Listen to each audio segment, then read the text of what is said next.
আসলে আমরা সব বান্ধবীরা মিলে ঠিক করেছি আমরা সবাই সেম শাড়ি পরবো। এত বিলাসিতার কি আছে? যাও এখান থেকে। রান্না করতে গিয়ে দেখলাম ঘরে কোনো বাজার নেই। সারাদিন বাড়িতে করোটা কি? দুবেলা রান্না করা ছাড়া তার কোনো কাজ নেই। খালি পেটে কেউ বেরোয়? খেয়ে তারপর বেরো। আমার পেটের খেয়াল যদি তোমার থাকতো না তাহলে এই ব্রেকফাস্ট আরো অনেক আগে বানাতে।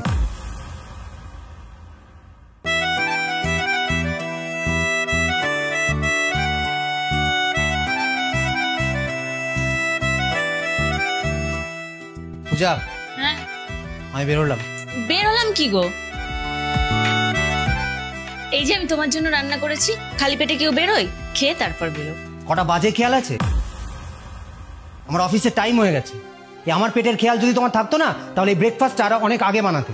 আসলে তুমি তো জানো কাল সুনন্দার শ্বশুরের শরীরটা খারাপ হয়েছিল না, আমি ওর সাথে হসপিটালে গিয়েছিলাম। বাড়ি ফিরতে অনেক রাত হয়েছে, তাই আজ সকালে উঠতেও একটু লেট হয়ে গেল। সুনন্দা এই সংসারে খরচ দেয় নাকি আমি দিই? নাকি সুনন্দার শ্বশুর দেয়? আমি দিই।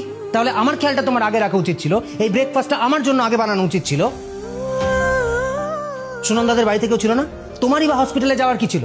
দেখো, মানুষের বিপদে মানুষের পাশে থাকবো না তা কি হয়? হ্যাঁ, সাহায্য করেছে, উদ্ধার করেছো তুমি।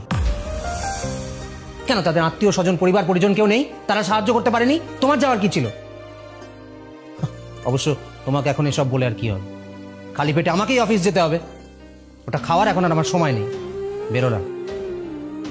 স্বর্ণ খেয়ে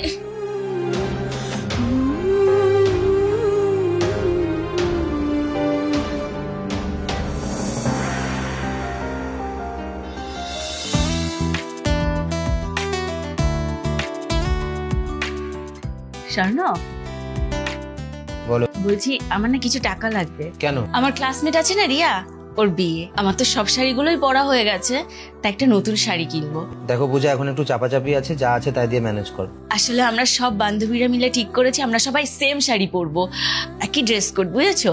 আসলে ওরাও কিনতে যাবে, তাই আমি ভেবেছি ওদের সাথে গিয়ে একসাথেই শাড়িটা কিনে নেবো, তাহলে সেম সেম হবে। আরে ধর বাবা, ম্যানেজ করো না, বলছি তো। একবার বললাম, শুনতে পেলে না? আমি আমার বন্ধুদের বিয়েতে পুরোনো জামা কাপড় পরে যাই। ম্যানেজ করো। দেখছো এত খরচ বেড়ে গেছে, ফ্ল্যাটের লোন, গাড়ির লোন, এত কিছু সামলাতে, সংসার চালাতে হিমশিম খেয়ে যাচ্ছি। অফিস থেকে বাড়ি এসে ওভার টাইম করছি। এত বিলাসিতার কি আছে? যাও এখান থেকে।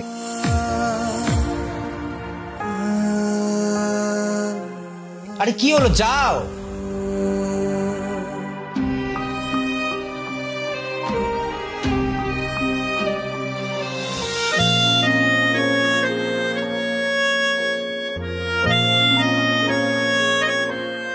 পূজা,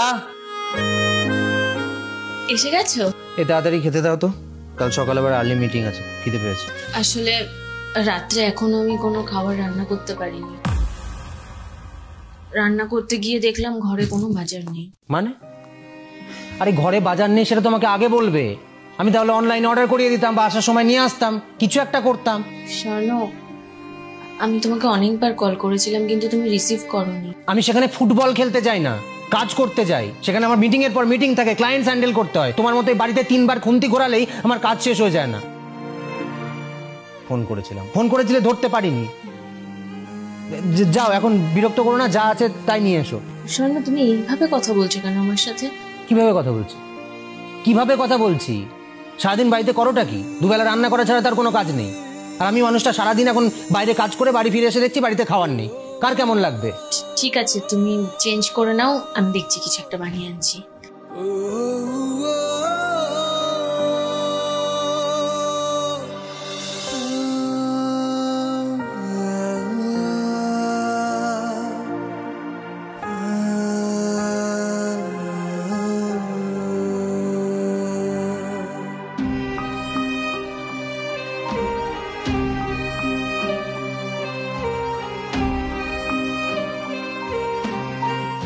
পূজা 17 বার ফোন করেছে।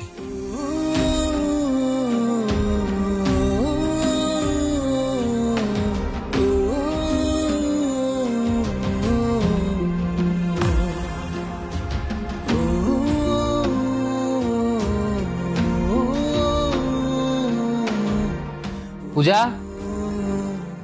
হ্যাঁ বলো। তুমি কি খাবে? আমি কিছু একটা ম্যানেজ করে নেব। ম্যানেজ করে নেবে মানে? দুপুরবেলা কি খেয়েছিলে?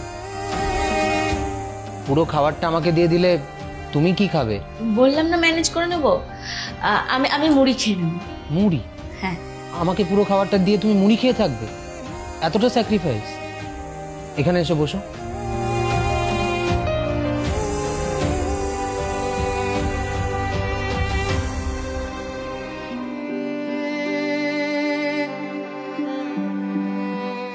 পূজা, আই এম রিয়েলি সরি। আমি বুঝতে পারছি যে আমি কিছুদিন থেকে তোমার সাথে খুব বাজে ব্যবহার করছি। আসলে অফিসে কাজের এত চাপ, এত ফ্রাস্ট্রেশন, মানে সবটাই। আমি কিছু মনে করি না স্বর্ণ, আমি সবটাই বুঝি। তুমি মিটিং এর পর মিটিং, ক্লায়েন্ট ভিজিট, এত কিছু করো, চাপ তো একটু থাকবেই, সবটাই আমি বুঝি।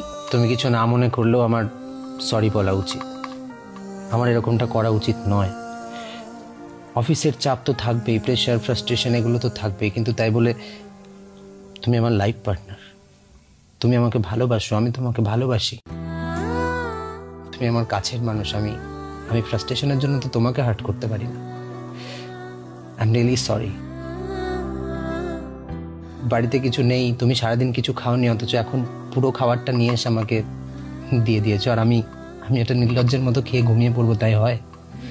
আমার আসতে দেরি হলে তুমি ঘন্টার পর ঘন্টা অপেক্ষা করো। নাও, মুখ খোলো। এইটা কি করছো? এইটুকু খাবারের মধ্যে থেকে আবার আমাকে যদি খাইয়ে দাও, মাঝরাতে তো তোমার খিদে পাবে। পাগলি, মুখ খোলো।